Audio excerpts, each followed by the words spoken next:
আসসালামু আলাইকুম। আপনারা সবাই কেমন আছেন? হোপফুলি আপনারা সবাই অনেক বেশি ভালো আছেন। আজকে আমি আপনাদের মাঝে নতুন একটি ব্লগ নিয়ে চলে আসলাম।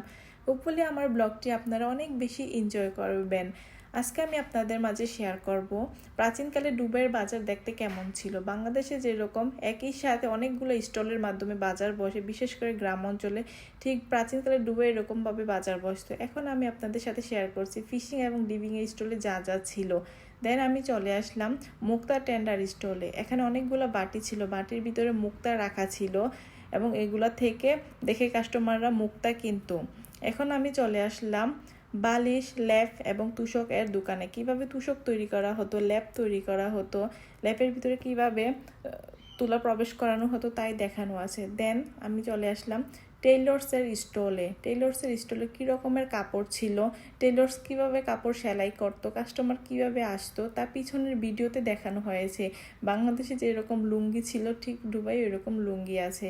এখন চলে আসছি যে বিস্ট মেকারে, আরবিদের জুব্বা কীভাবে তৈরি করা হয় তাই দেখানোর জন্য। বিভিন্ন রকমের আরবিদের জুব্বা তৈরি করা হয়। এখন চলে আসছি যে রুপি মেকিং। এখানে খেজুর গাছের পাতা দিয়ে বিভিন্ন আকারের বিভিন্ন নকশার পাটি তৈরি করা হয়। ঠিক ওই রকমভাবে আরবিদের বাজার দেখতে ছিল।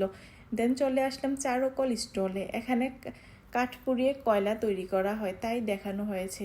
দেন আমি চলে যাব প্লাস্ট বার্নিংয়ে। এখানে পাথর পুরানো হয়, কিভাবে পাথর পুরানো হয় আগুন দিয়ে তা পিছনের ভিডিওতে স্পষ্টভাবে দেখানো আছে। আপনারা আমার ভিডিওটি দেখতে থাকেন এবং এনজয় করতে থাকেন।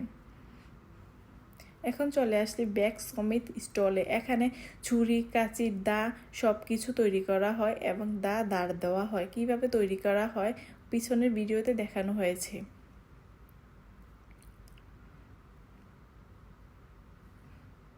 দেন আমি চলে আসলাম কোপার সমিতে। এখানে লোহার তৈরি ছোট বড় বিভিন্ন সাইজের হাঁড়ি পাতিল তৈরি করা হতো।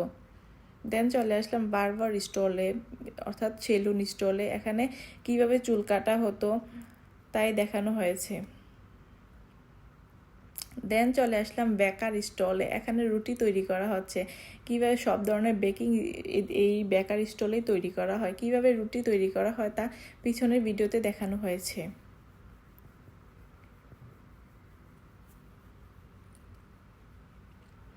দেন চলে আসলাম হার্ব সেলার স্টলে। এখানে বিভিন্ন রকমের গরম মশলা, পেঁয়াজ, আদা, রসুন সব কিছুই ছিল এই স্টলে। এই স্টলটি আপনাদের আমি ঘুরে দেখাচ্ছি।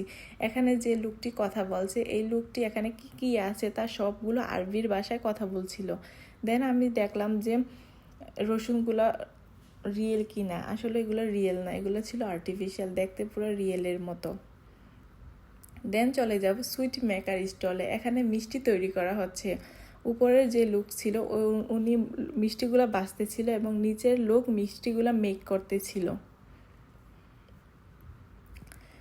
বাংলাদেশে যেরকম হারিকেন ছিল ঠিক মিষ্টির দোকানে এরকম হারিকেন দেখতে পাই। প্রতিটা স্টলেই হারিকেন ছিল। এখন আমি আপনাদের পুরোটা বাজার ছোট ছোট ক্লিপসের মাধ্যমে ঘুরে দেখাবো। এরকমভাবে আরবিদের বাজার ছিল দুবাইয়ে, পুরো বাংলাদেশের মতো। আমার ভিডিওটি যদি আপনাদের কাছে ভালো লাগে তাহলে ফেসবুকে দেখে থাকলে অবশ্যই লাইক, ফলো, কমেন্ট করতে ভুলবেন না এবং ইউটিউবে দেখে থাকলে আমার চ্যানেলটি সাবস্ক্রাইব করবেন। তো আল্লাহ হাফেজ, আসসালামু আলাইকুম।